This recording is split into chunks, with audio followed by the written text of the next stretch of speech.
Hello everyone, welcome back to my YouTube channel. I am Manpreet Singh and you are watching Physics World. So, in today's lecture, we will be starting our new chapter, that is gravitation. Yes, and this is my favorite chapter of physics, that is gravitation. And I have made a video for the overviews of this chapter and the major topics of this chapter and a beautiful mind map of this chapter. You can watch that video also. Yes. So in today's lecture, lecture number 1, this is the lecture number 1. In this lecture we will be doing Newton's Newton's law of gravitation, and that you have also studied in class 9th physics. Yes, Newton's laws of gravitation, universal law of gravitation, इसकी properties पढ़ेंगे, formula and vector format. Yes, these all things we have to discuss today. Numericals हम अगले lecture पे करेंगे इसके. ठीक है, सारा सब कुछ नहीं हो सकता. So first of all, what is the law? What is this law? So law क्या कहता है? लॉ कहता है every particle in the universe, every particle in this universe attracts every other particle, attracts every other particle with a force which is, अब mathematical चीज़ें आएंगी. ठीक है, मैथमेटिकल चीज़ें देखनी है. Every particle in the universe attracts every other particle with a force which is directly proportional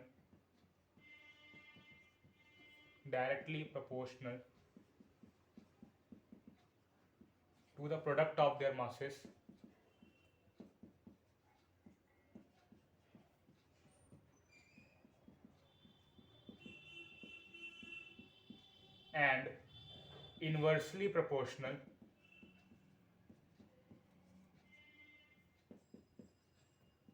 to the square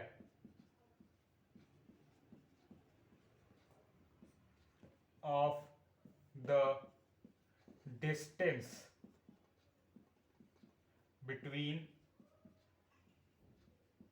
their centers. This is the whole soul law. You can note this law down.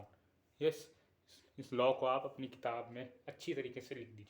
What is Newton's gravitation law? That is, every particle in this universe attracts every other particle with a force which is directly proportional to the product of their masses and inversely proportional to the square of the distance between their centers. That is, if there is a particle and if there is also a particle, between them the distance is r, this is m1 and this is m2. So what is the gravitational force? The gravitational force is equals to g m1 m2 upon r square. This is the formula. This is the mathematical formula for this law. Yes, directly proportional to the product of the masses, inversely proportional to the square of the distance between them. What is g? This is very important. This is very, very important. So g is universal gravitational constant. What is g? Universal gravitational constant. So what is the value of g? If it is a constant, then it has a constant value. So what is the value? Value is 6.673 into 10 raised to the power 11 SI units. SI units means जो भी SI unit आएगी. क्या है SI unit? kg newton metre square पर kg square. So newton metre square per kg square. This is the SI unit for capital G. ठीक है, this is the SI unit for capital G। और अगर हम इसको उसमें देखें CGS में, so it becomes dyne centimetre square per gram square. I hope you understand this. ठीक है, न्यूटन की CGS यूनिट डाइन, मीटर की सेंटीमीटर, kg की gram. So this becomes the CGS unit, CGS, this becomes the SI unit. Yes, and what is the dimensional formula, हम यहाँ से देख सकते हैं। तो अगर आप इसका डायमेंशनल फॉर्मूला निकालेंगे, सो वो आता है m-1 L3T-2। ठीक है, मैं इसको कैसे याद रखता हूँ, थोड़ा सा मुश्किल होता है इसको याद रखना। तो इसको मैं कैसे याद रखता हूँ कि बीच में दो नंबर है ना, और ये साइड में जो नंबर है, दोनों का सम 0 है। 3 -1 -2 0। ये याद रखने का तरीका, कोई लॉजिक नहीं है, बस याद रखने का तरीका। m⁻⁻1 L3T⁻², you can check. ठीक है, so this is the whole thing for Newton's law of gravitation. ठीक है, अगले पेज पे चलते हैं, इसकी कुछ प्रॉपर्टीज़ देखेंगे, बहुत इंटरेस्टिंग है। क्लास 9th में उसको छोड़ दिया जाता है, पढ़ाते नहीं है, पर क्लास 11th में पढ़ना बहुत ज़रूरी है। MCQ में, नीट में अक्सर आ जाता है, और CBSE में तो आ ही सकता है। सो करते हैं उसको। सो what are the properties for gravitational force? Yes, what are the properties of gravitational force? First of all, what is the basic of gravitational force is it is a attractive force. Only and only attractive force. On the other hand, electrostatics, which is very similar to gravitation, has this exception. What is that exception? Electrostatic force is attractive as well as repelling. Yes, attractive और repel दोनों तरीके से वो show होता है। ठीक है, और इलेक्ट्रोस्टैटिक फोर्स का फॉर्मूला कैसे निकलेगा, बिल्कुल इसकी तरह। अगर आपको देखना है F इक्वल्स टू, वहाँ क्या हो जाता है, Q1 Q2 आ जाता है। What are Q1 Q2? Charges upon उसका भी डिस्टेंस का स्क्वायर, और फिर यहाँ पे लगा देते हैं हम K कांस्टेंट होता है। K की वैल्यू क्या होती है, 1/4 पाई एप्सिलॉन नॉट। ठीक है, अगर कोई कॉम्पिटिटिव की तैयारी कर रहा है, पहले ये पढ़ चुका है या साथ के साथ पढ़ रहा है, तो मैं इसके भी फॉर्मूले बताता रहता हूँ। ठीक है, बहुत आसान है। अगर ये फॉर्मूले समझ में आ गए तो इसको तो ऐसे ही बन जाएंगे। जैसे होता है ना, if you see translation to rotational, just like that gravitation to electrostatic. ठीक है, gravitational to electrostatic formula are the same, बस क्वांटिटी का डिफरेंस है। ठीक है, वहाँ मास है, यहाँ चार्ज है। ठीक है, आई होप यू अंडरस्टैंड। बिल्कुल वैसे ही जैसे ट्रांसलेशन से हम आते हैं रोटेशनल पे, वहाँ ट्रांसलेशन वाली चीज़ें होती हैं, velocity, displacement, acceleration. Here it is angular, her cheese angular, ऐसी यहाँ पे। ठीक है, so first of all gravitation की बात कर रहे हैं, it is a attractive force. ठीक है, एंड लिख दो भाई, it is an attractive force. ठीक, दूसरा, it is a central force. बहुत बढ़िया फोर्स है ये, central force. what is central force? Do you know what is central force? Central force is a subject in itself. Yes, it's a subject, believe me. In BSc or MSc of physics, you will study a separate 2 or 3 units on this particular topic, that is central forces. There is a subject on central forces which include gravitation, electrostatics, magnetism, ये वो सब कुछ आ जाता है। So gravitation is a central force. Central force means it is a center attracting force. For example, our solar system, central force. Yes, central force. So it's a central force. ठीक है, it कभी कभी क्या होता है, gravitational force से हम revolving शुरू हो जाती है। ठीक है, हर बार ही नहीं होता, लेकिन कभी कभी रिवॉल्विंग शुरू हो जाती है। That's why it's a central force. ठीक है, it's a central force. Third, it is the weakest force. It is the weakest force. You have studied this in physical world, कम से कम इतना तो पढ़ा ही होगा कि सबसे वीकेस्ट कौन होता है, ग्रेविटेशन। सबसे स्ट्रॉन्गेस्ट कौन होता है, आपका न्यूक्लियर, जो जो स्ट्रॉन्ग न्यूक्लियर फोर्स होता है। इलेक्ट्रोस्टैटिक आपका थर्ड नंबर पे आता है, ठीक है। Weak nuclear force second number पे आता है। So that is the range, ठीक है। नंबर ध्यान नहीं आ रहा है 10 की पावर क्या होती है, बट आप देख सकते हो। तो ये वीकेस्ट फोर्स है, ठीक है, it is the weakest force. Fourth is it is independent, very important, independent, very interesting also, independent of medium, very interesting, very important properties, ठीक है। प्रॉपर्टीज है ये, प्रॉपर्टीज किसकी, ग्रेविटेशन फोर्स, ठीक है, प्रॉपर्टीज, ठीक। So it is independent of medium. If you put two masses, two solid masses in air, in oil, in alcohol, and then in water, in all the cases, if you keep the distance same, if you keep the masses same, then the force will be the same. No matter what is the environment. Is it vacuum? Is it green? Is it blue? Is it pink? Is it water?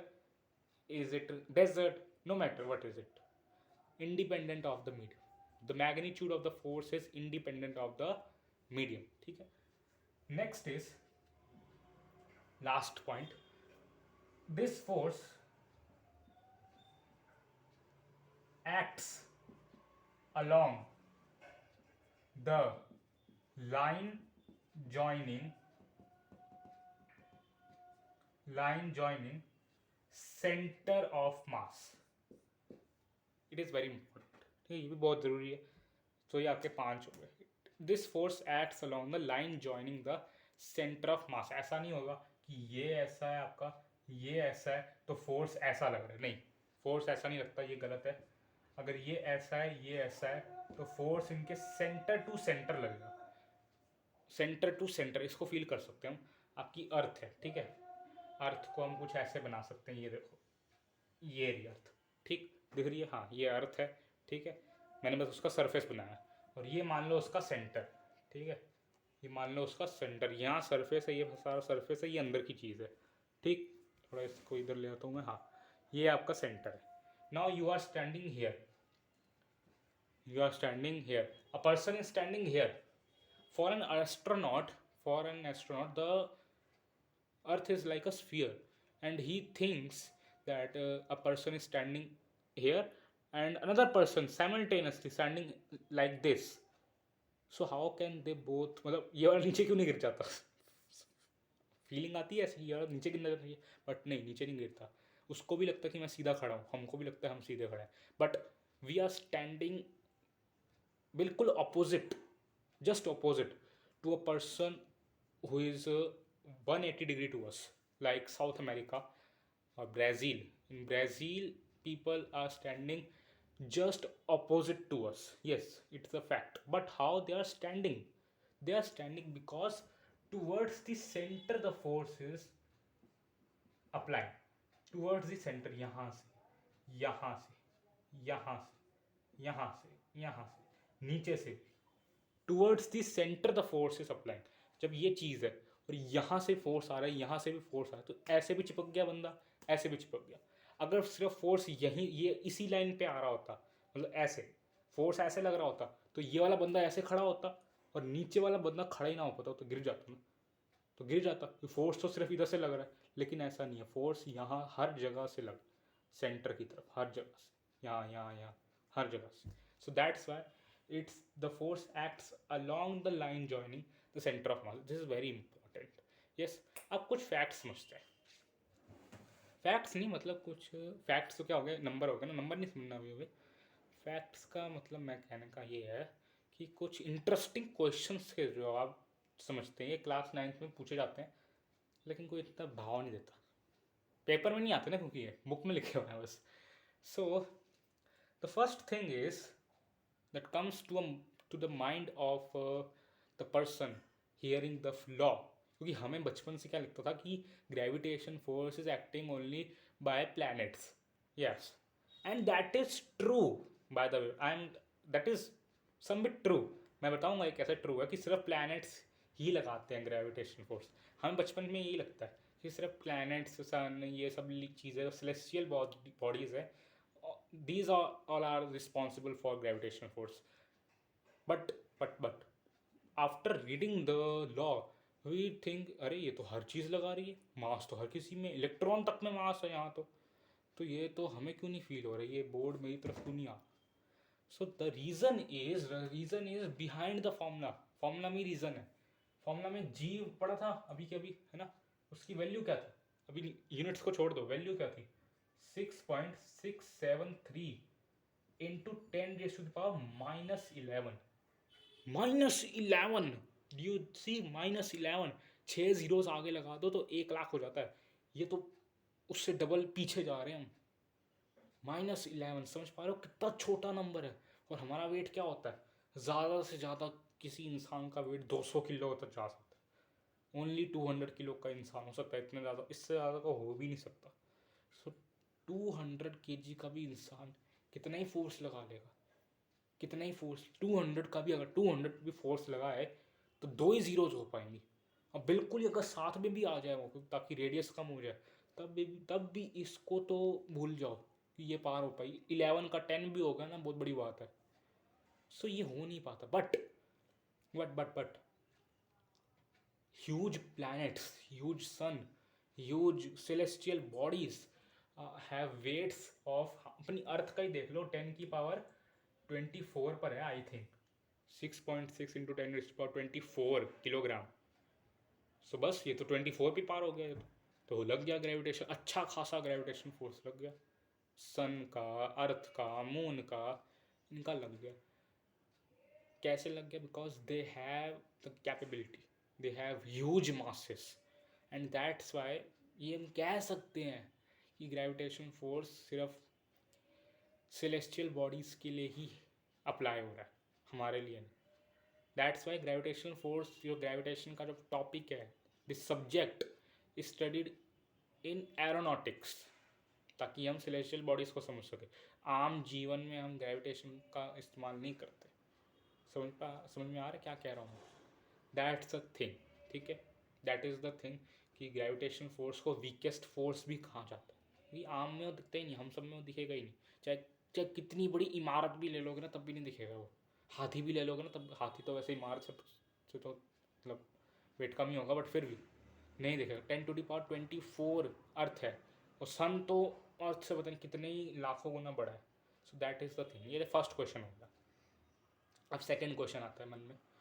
Second question ये आता है that if मतलब देखो, एक और point यहाँ रह गया मेरा, वही उसी पॉइंट से क्वेश्चन है. क्वेश्चन ये है कि the forces are action reaction pairs.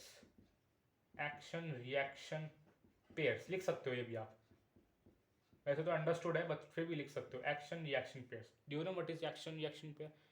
I hope you studied now Newton's laws of motion. अब तो पढ़ लिया होगा, कम से कम 9th में पढ़ाया, 10th में भी आया होगा कहीं ना कहीं, 11th में भी आ गया, तो अब तो पढ़ ही लिया होगा कि Newton's laws of motion, 3 motion क्या है. और थर्ड वाला तो हमें बचपन से ही पता है कि if there is action there is an equal and opposite reaction. So if this applies force, this also applies force.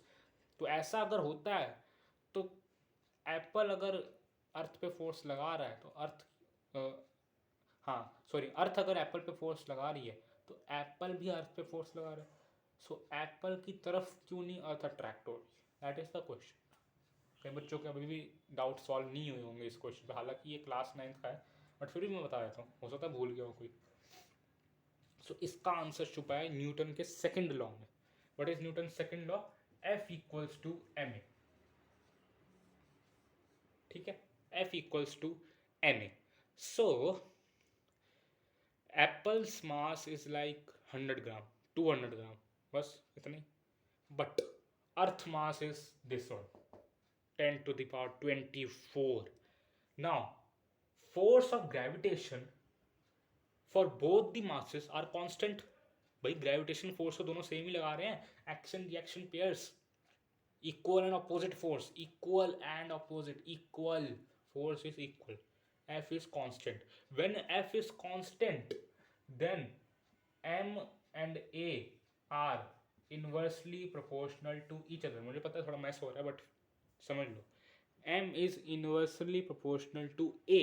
That means more the mass, less is the acceleration, and vice versa. Less the mass, more will be the acceleration. That is the concept. Earth has more mass, therefore less acceleration. Apple has less mass, therefore more acceleration. अब इनके मास का comparison बहुत ज़्यादा है, so that's why acceleration is also very very very very large. Difference उनका बहुत ज़्यादा है. असल में अगर हम मैथमेटिकल कैलकुलेशंस करें सो एक वैल्यू आती है, तो मैथमेटिक्स में तो वैल्यू आ ही जाएगी, मैथमेटिक्स में तो वैल्यू आ ही जाएगी कि अर्थ कितने एक्सेलरेशन से ऊपर आ रही है. सो वो बहुत कम है, बहुत बहुत बहुत कम है, 0.0000000000185 मीटर्स पर सेकेंड स्क्वायर. बहुत कम है, इतनी होगी 185 तो मुझे याद है, अब कितनी जीरोज है ये याद नहीं है बट इतनी तो होंगी, 1 2 3 4 5 6 7 8 9, इतनी तो होगी पक्की बात. इतनी एक्सेलरेशन, इतनी याद करने की जरूरत नहीं है बिल्कुल भी कि कितनी है, बस बता रहा हूँ कि बहुत कम, ठीक है, बहुत ज़्यादा कम. So that are the properties of gravitational force. I hope आपको समझ में आई होगी.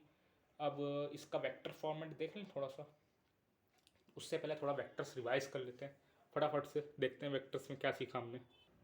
सो वेक्टर फॉर्मेट स्टार्ट करने से पहले मैं एक और चीज़ बता दूँ ग्रेविटेशनल फोर्स की प्रॉपर्टी. एक प्रॉपर्टी और है, that is gravitational force is a conservative force. ठीक है, what is the definition for conservative force? You have studied in work power energy that in a conservative force the work done by the conservative force is negative of change of potential energy. अगर ये समझ नहीं आया तो layman वाली कि work done by conservative force is independent of the path. ठीक है, independent of the path and in a whole circular path it becomes zero. So conservative force है ग्रेविटेशन, ये आपको पता है. इलेक्ट्रोस्टैटिक भी कंजर्वेटिव है, मैग्नेटिज्म भी कंजर्वेटिव है, तीनों बहुत हद तक सेम है. ठीक है, चलो अब वेक्टर फॉर्मेट समझने से पहले थोड़ा सा वेक्टर रिवाइज कर लिया जाए, थोड़ा सा, पूरा नहीं करूँगा, पूरा करने बैठा तो वेक्टर चालू हो जाएगा. सो वेक्टर्स में सबसे ज़्यादा जो इम्पोर्टेंट चीज़ है जो आपको इस चैप्टर के लिए चाहिए, that is two things. First is unit vector. Unit vector ना मतलब सॉल्व करने को नहीं है, यूनिट वेक्टर की फील चाहिए इसमें. ठीक है, यूनिट वेक्टर की फील चाहिए, फील करनी है तो पूरी अच्छी से फील करनी है तो we have made a dedicated playlist on unit vector, मतलब on vectors which has unit vector about 2 lectures. yes, तो उसको देखो. so unit vector. दूसरा है रिजल्टेंट. ये सबसे मेन है, बाकी भी थोड़ा बहुत यूज होता है कहीं ना कहीं बट ये सबसे मेन है. प्रोडक्ट रूल और डॉट रूल वो सब यूज नहीं होता यहाँ पे. ठीक है, प्रोडक्ट वो सब यूज नहीं होता, ये दोनों चीज़ें यहाँ पे. ठीक है, वेक्टर प्रोडक्ट और वो डॉट प्रोडक्ट वो यूज नहीं होता. Unit vector and resultant very very important. ठीक है, मतलब मान लो सबसे पहले तो रिजल्टेंट का फॉर्मूला देख लो, चलो याद कर लो.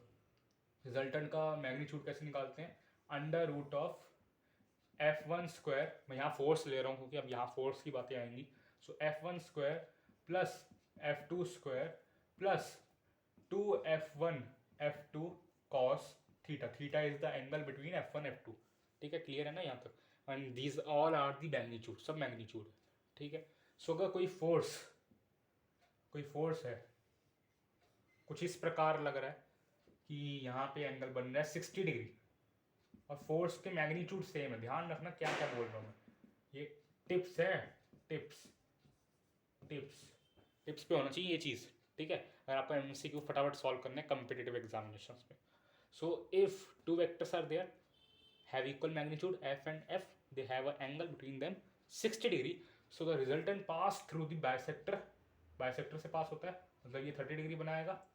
ठीक है, बाइसेक्टर से पास होता है and the magnitude of the resultant is F√3 Newton. ठीक है, ये याद रखना है, बहुत इंपॉर्टेंट है।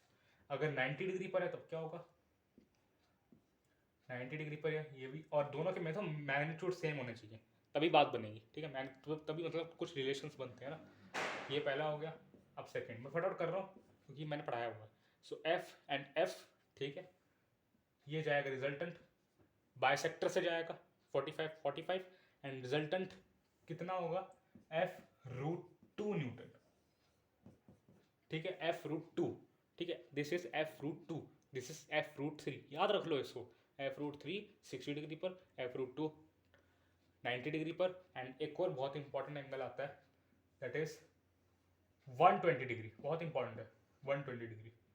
F and F, here also it passes through the bisector, हर जगह bisector से पास होगा, मैग्नीट्यूड सेम है ना इसलिए। सो इट बिकम्स F। ये एक अकेला केस है, इस पे स्टार मार्क करो। ये एक अकेला केस है, ये एक अकेला ऐसा केस है जिसमें क्या होता है, जिसमें नज़र कैसे आए, ये थोड़ा सा ऊपर कर लो। ये अकेला केस है ऐसा जिसमें रिजल्टेंट और दोनों वेक्टर्स मैग्नीट्यूड वाइज इक्वल होते हैं। ठीक है, it has magnitudes equal to their resultant. ठीक है, सो 3 केसेस तो याद होने चाहिए आपको। इस फॉर्मूले से आए, ठीक है, पहले बता दूँ, इस फॉर्मूले अगर आपको ड्राइव करने, so it comes from this formula, so drive कर लो, आ जाएगा, बट रिजल्ट भी याद रखो। ठीक है, ताकि डायरेक्ट अप्लाई कर सकें हम। ठीक, बात समझ में आ रही है बिल्कुल अच्छे से। और याद रखना, gravitational force is also a vector, force है ना वेक्टर, उसको आप सीधा सीधा ऐड नहीं कर सकते। मैं कल या परसों न्यूमेरिकल्स लेकर आऊँगा, ठीक है, फर्स्ट ग्रेविटेशन लॉ पे, सो मैं उसमें बताऊँगा कि कैसे अप्लाई करना है। ठीक है, अभी फ़िलहाल तो थ्योरी समझो। ठीक, सो वेक्टर रिवाइज हो गया, बस इतनी चीज़ चाहिए। यूनिट वेक्टर की आपको बस फील चाहिए, फील। यूनिट वेक्टर अभी होता क्या है, ठीक है, unit vector is a vector, it is a vector of magnitude 1 which has direction along the parent vector. What is the parent vector? That is the whole vector. उसको उतने की magnitude से डिवाइड कर दो, a cap equals to a vector by a modulus, याद है ना। एक वेक्टर को उतने के ही मैग्नीट्यूड से डिवाइड कर दो, you get the unit vector. Unit means one, तो unit vector has direction along the parent vector, so that's the thing. तो चलो अब पढ़ते हैं हम ग्रेविटेशनल फोर्स का vector representation. So vector representation start करते हैं। First of all make a diagram, beautiful diagram. ठीक है, 2 particles, masses let's say m1 and m2, distance is r, ठीक है, distance is r, and the force on one due to 2, listen to me careful, the force on one due to 2 act on this line, the force on, देखो ये 2 है, अभी 2 को stationery मानो जब ये लिख रहे हो, तो ये क्या कर रहा है 2, 1 को अपनी तरफ इस तरफ खींच रहा है ना, इस तरफ। So force on 1 due to 2 on this line, ये ऊपर जो लाइन है ये इंडिकेट कर रही है। ठीक है, now this force on two, इसको स्टेशनरी मानो, force on two due to 1, vector हमेशा ऐसी होगा, ये उल्टा मत कर देना, ऑन दिस लाइन, ये कर दो। ठीक है, ऑन दिस लाइन, ठीक है, ऑन दिस लाइन। ठीक, समझ में आ गया। Force on 1 due to 2, force on 1 due to 2 on this line, force on 2 due to 1 on this line. ठीक है, जब एक को लिख रहे हो दूसरे को स्टेशनरी मानो, दूसरे को लिख रहे हो पहले को स्टेशनरी मानो, और समझो, फील करो कि कहाँ पे उसकी वजह से कहाँ घूमेगा, ठीक, कहाँ चलेगा। ठीक, तो ये तो कि फोर्सेस की बात। अब देखते हैं इनकी जो डिस्टेंस में तो ट्रैवल करेंगे, डिस्टेंस ट्रैवल करेंगे, जब एक दूसरी तरफ बढ़ेंगे तो वो कैसे होगा, वो अब आएगा unit vector. So R unit vector, ठीक है, आर कैप 1 2, ठीक, R cap 1 2, what is R cap 1 2, unit vector let's say this is A, This is B for simplicity. Unit vector from A to B. Unit vector from A to B is r cap 1 to 2. ठीक है, 1 to 2. ठीक, ये 1 due to 2 वाला मत पढ़ने ला यहाँ पे. 1 to 2 इस तरफ जब ये बढ़ेगा तो ये कुछ डिस्टेंस ट्रेवल करेगा, वो वेक्टर होगा. डिस्प्लेसमेंट ना वेक्टर होगा, उसको उसी के मैग्नीट्यूड से डिवाइड कर दिया, so we get a unit vector. Similarly we get here R cap 2 to 1 this side, 2 to 1 B to A वाला यूनिट वेक्टर. ठीक है, पोजीशन वेक्टर वाली चीज़ है. ये क्या है, ये फोर्स का वेक्टर. ठीक, फोर्स के वेक्टर को हम यूनिट वेक्टर में नहीं लिखेंगे. ठीक है, बात समझ में आई? इतनी बात समझ में, नोटेशंस क्लियर है. अब हम फॉर्मूले वाइज देखेंगे. फॉर्मूले वाइज और इंपॉर्टेंट है, हालांकि वो क्वेश्चंस में यूज़ नहीं होगा, but in MCQ you get. MCQ में बहुत सारे ऑप्शन दे देगा, ये कौन सा इनमें से सही है. तो वेक्टर वाला अगर आपको समझ नहीं आएगा तो आसान सा क्वेश्चन जिसको बच्चे रट्टा मार के भी कर लेते हैं, वो भी नहीं हो पाएगा. ठीक है, सो अब हम पढ़ेंगे इसका वेक्टर फॉर्म में formula. So it becomes minus minus, बताऊंगा क्यों आएगा, सब बताऊंगा, पहले लिख लूँ. माइनस G M1 M2, यहाँ तक सब सेम है, माइनस थोड़ा अलग है, ठीक है बताता हूँ. अपॉन आर स्क्वायर, ये भी सेम है. यहाँ वेक्टर लगेगा. अब कौन सा वेक्टर लगेगा यहाँ ज़रा देखना. पहले हम इसका डिसाइड करेंगे. ये क्या है, अगर ये 1 to 2 है तो ये 2 to 1 होगा. अभी दूसरा वाला लिख लो, फिर समझाता हूँ मैं इसको. अगर ये 2 to 1 है तो अंदर अपने मन में बोलो क्या होगा वो, बोलो बोलो बोलो भाई. आर कैप 1 to 2, ये दोनों फॉर्मूले मन मस्तिष्क में बिठा लो. ठीक है, अपने मन मंदिर में बिठा लो. ये दोनों फॉर्मूले बहुत इंपॉर्टेंट है, यूज़ शायद कहीं ना हो, बट याद कर लेना इनको कि कैसे इनको लिखा जाता है, क्या क्या चीज़ें इनकी. ठीक है, चलो. सो अब इसको समझते हैं. सबसे पहले नेगेटिव क्यों आया, इसके दो रीजंस देते हैं लोग. ठीक है, पहला रीज़न, ये एक अट्रैक्टिव फोर्स. सो अट्रैक्टिव फोर्स में ध्यान से समझना, अट्रैक्टिव फोर्स में ये जो फोर्स है F ऑन 1 ड्यू टू 2, ये इस लाइन पर है. वेयर एज जो ये बढ़ रहा है, क्योंकि ये अगर ये फोर्स लगा रहा है, ये स्टेशनरी है, ये फोर्स लगा रहा है, पर ये फोर्स जो लगा रहा है उसकी वजह से डिस्प्लेसमेंट यहाँ हो रहा है, जो कि ये वाली चीज़ है ये. पर फोर्स तो इस डायरेक्शन में लग रहा है ना, फोर्स इस डायरेक्शन में लग रहा है, डिस्प्लेसमेंट इस डायरेक्शन में हो रहा है. सो दैट्स वाई हर बार ये दोनों अपोजिट डायरेक्शन में होंगे, हर बार अपोजिट डायरेक्शन में होंगे. इन इलेक्ट्रोस्टैटिक्स ये नेगेटिव नहीं आता. क्यों, क्योंकि in electrostatics it can be possible है ना कि एक नेगेटिव और पॉजिटिव हो. सो अगर एक नेगेटिव और एक पॉजिटिव है, सो क्या करेगा, फोर्स भी इसी डायरेक्शन में लगाएगा. मान लो ये दोनों Q1 Q2 है, पॉजिटिव पॉजिटिव है, तो ये इस पे फोर्स लगाएगा, ये इस पे फोर्स लगाएगा इस तरफ, इसका डिस्प्लेसमेंट भी उस तरफ होगा, इसका डिस्प्लेसमेंट भी इस तरफ होगा. फिर से ये फोर्स उस तरफ लगाएगा, डिस्प्लेसमेंट उसका उस तरफ होगा. ये फोर्स इसी डायरेक्शन में, डिस्प्लेसमेंट उस डायरेक्शन में. क्यों, रिपेल कर रहे हैं ना, दूर भागेगा, फोर्स भी उसी डायरेक्शन में पॉजिटिव. बट जब अट्रैक्ट हो रहा है तो फोर्स इस डायरेक्शन में लग रहा है.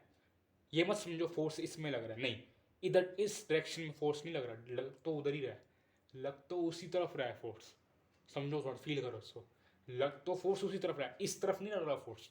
ये मत समझो उसको ऐसे करके इस तरफ लग रहा है, खींच रहा है तो इस तरफ लगेगा, नहीं, फोर्स तो उसी डायरेक्शन में लग रहा है, फोर्स तो उसी डायरेक्शन में लग रहा है. Force on 1 due to 2, on 1 due to 2 इस डायरेक्शन में जा रहा है फोर्स.